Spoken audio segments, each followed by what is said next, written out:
Hello friends, welcome back to my channel Lalita success academy. कैसे हैं आप सभी? आई होप अच्छे होंगे और अपनी तैयारी को भी अच्छे से कर रहे होंगे। आज की इस क्लास में हम यूपी टेट एग्ज़ाम 2026 के लिए एसएसटी के मोस्ट इम्पॉर्टेंट क्वेश्चंस लेकर आए हैं। आज की इस क्लास में हमने यूपी टेट एग्ज़ाम जो 2020 में हुआ था उसी के सभी एसएसटी के सारे क्वेश्चन को हमने इसमें शामिल किया है।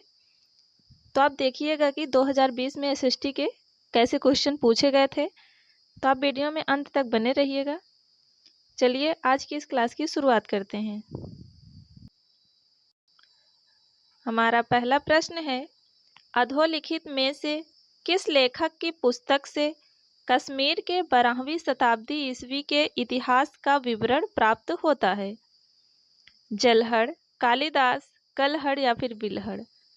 इसका राइट आंसर हो जाएगा ऑप्शन सी, कलहड़। कलहड़ के राजतरंगिणी पुस्तक से कश्मीर के 12वीं शताब्दी का इतिहास जो है प्राप्त होता है। अगला प्रश्न है, दिल्ली के किस सुल्तान ने सिकंदर द्वितीय की उपाधि धारण की थी? सिकंदर लोदी, इल्तुतमिश, बलबन या फिर अलाउद्दीन खिलजी? तो सिकंदर द्वितीय की जो उपाधि थी वह अलाउद्दीन खिलजी ने धारण की थी। इसका राइट आंसर हो जाएगा ऑप्शन डी।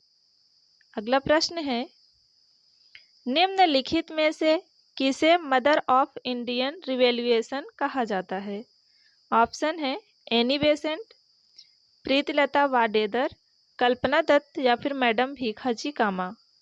इसका राइट आंसर होगा ऑप्शन डी, मैडम भीखाजी कामा। अगला प्रश्न है, मौर्य साम्राज्य की स्थापना के पहले समस्त उत्तरी भारत विभक्त था 20 राजतंत्र शासन में, 16 महाजनपद व गणराज्यों में, 10 राजतंत्र शासन में या फिर 2 शासन तंत्रों में? इसका राइट आंसर होगा ऑप्शन बी, 16 महाजनपद व गणराज्यों में।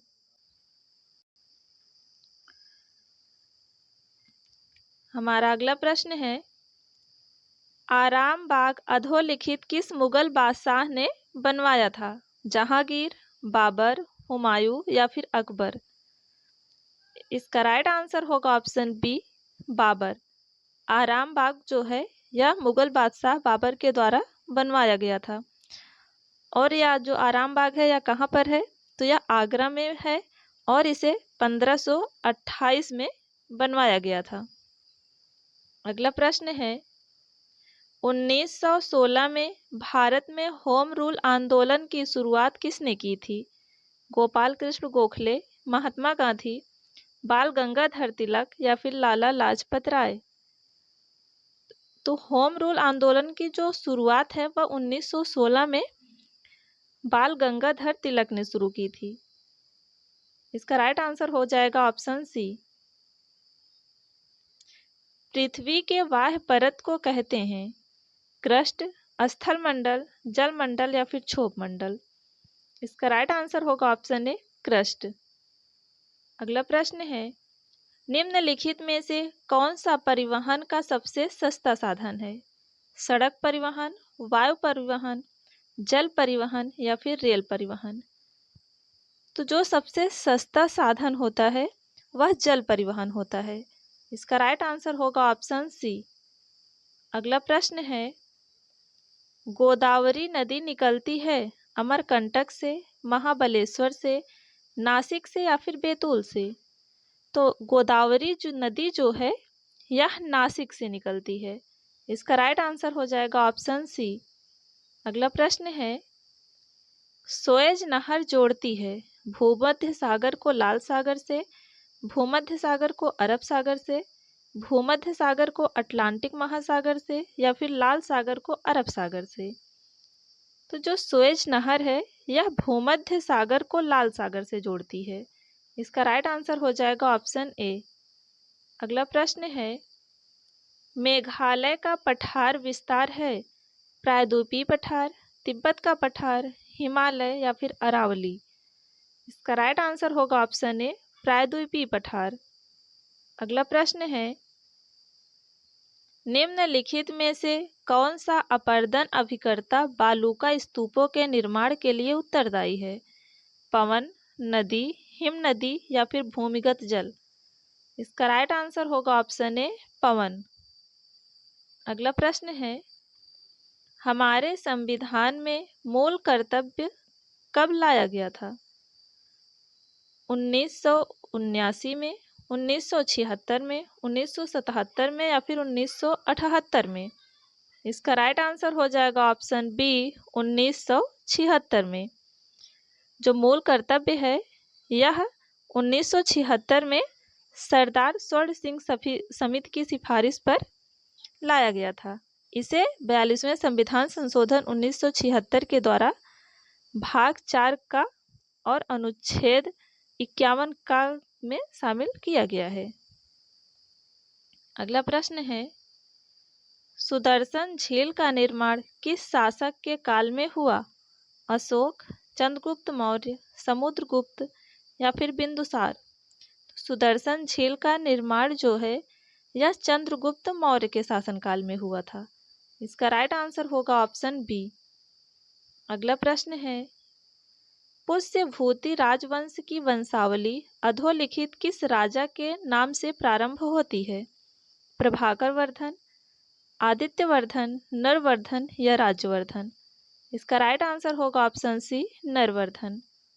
अगला प्रश्न है, अधोलिखित में से कौन सी ताम्रपाषाणी ग्रामीण संस्कृति प्राचीनतम है? जोरवे संस्कृति, मालवा संस्कृति, आहार संस्कृति या फिर कायथा संस्कृति? क्वेश्चन में कह रहा है कि इसमें से कौन सी संस्कृति है जो सबसे प्राचीन है?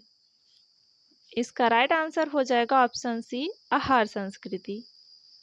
अगला प्रश्न है, पूर्ववर्ती नदी है गोदावरी, सतलज, गंगा या फिर यमुना?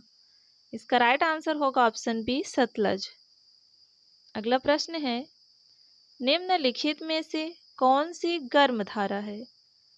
क्यूरोसियो, कुराइल, कनारी या फिर लेब्राडोर? तो जो इसमें से गर्म धारा है वह है लेब्राडोर धारा। इसका राइट आंसर होगा ऑप्शन डी। अगला प्रश्न है, प्रधानमंत्री नरेंद्र मोदी G7 शिखर सम्मेलन में सम्मिलित होने के लिए 2019 में किस देश में गए थे? इटली, इंग्लैंड, जर्मनी या फ्रांस? इसका राइट आंसर होगा ऑप्शन डी, फ्रांस। अगला प्रश्न है, भारत में सर्वोच्च न्यायालय में न्यायाधीशों की संख्या कितनी है? 34, 30, 31 या 33? इसका राइट आंसर होगा ऑप्शन ए, 34। अगला प्रश्न है, उत्तर प्रदेश जमींदारी उन्मूलन और भूमि सुधार अधिनियम 1950 अंतर्निहित है 12वीं अनुसूची में, 9वीं अनुसूची में, 10वीं अनुसूची में या फिर 11वीं अनुसूची में? इसका राइट आंसर हो जाएगा ऑप्शन बी, 9वीं अनुसूची में। अगला प्रश्न है, मनोरंजन कितने प्रकार के होते हैं? तो मनोरंजन जो होते हैं वह 5 प्रकार के होते हैं। इसका राइट आंसर हो जाएगा ऑप्शन सी। अगला प्रश्न है, प्रथम राष्ट्रीय खेल विश्वविद्यालय कहाँ खोली गई है? मणिपुर, मध्य प्रदेश, महाराष्ट्र या फिर असम? तो प्रथम राष्ट्रीय खेल विश्वविद्यालय जो है यह मणिपुर में खोला गया है। इसका राइट आंसर हो जाएगा ऑप्शन ए।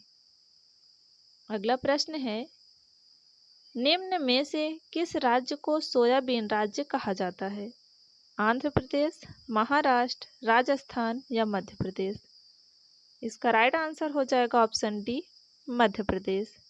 मध्य प्रदेश राज्य को सोयाबीन राज्य कहा जाता है। अगला प्रश्न है, निम्नलिखित में बाग लगाने की कौन सी विधि पहाड़ी क्षेत्रों में अपनाई जाती है? इसका जो राइट आंसर है वो होगा ऑप्शन डी, समोच्च विधि।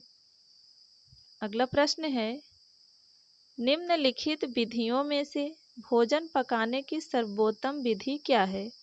सेंकना, उबालना, भूनना या तलना? तो भोजन पकाने की जो सर्वोत्तम विधि होती है वह उबालना होता है। इसका राइट आंसर हो जाएगा ऑप्शन बी। अगला प्रश्न है, ट्रिप्सिन एंजाइम किस क्रिया में सहायक होता है? न्यूक्लिक अम्ल के पाचन में, प्रोटीन के पाचन में, कार्बोहाइड्रेट के पाचन में या फिर वसा के पाचन में?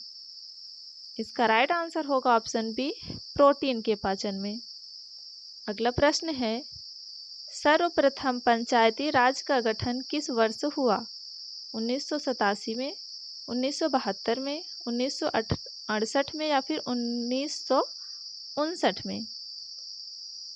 तो सर्वप्रथम पंचायती राज का जो गठन है वह 1959 में हुआ था। इसका राइट आंसर हो जाएगा ऑप्शन डी। अगला प्रश्न है, भारतीय संविधान के अनुसार निम्न में से किसे अवशिष्ट शक्तियां प्रदान की गई हैं? स्थानीय निकायों को, राज्य को, केंद्र को या फिर राज्य तथा केंद्र को? तो जो अवशिष्ट शक्तियां हैं यह केंद्र को प्रदान की गई हैं। इसका राइट आंसर हो जाएगा ऑप्शन सी। अगला प्रश्न है, संविधान सभा का संवैधानिक सलाहकार कौन था? Doctor B N. Rao, doctor Rajendra Prasad, K Subba Rao या फिर के.एम. मुंशी? तो संविधान सभा के संवैधानिक सलाहकार जो थे वह डॉक्टर बी.एन. राव थे। इसका राइट आंसर हो जाएगा ऑप्शन ए।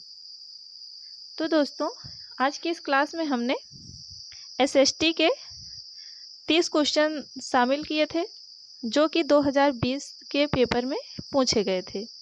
उम्मीद करते हैं आपको ये वीडियो पसंद आया होगा। यदि वीडियो पसंद आया हो तो वीडियो को लाइक करें, कमेंट करें और यदि आप हमारे चैनल पर नए हैं तो चैनल को सब्सक्राइब करना ना भूलें। मिलते हैं नेक्स्ट वीडियो में, तब तक के लिए धन्यवाद।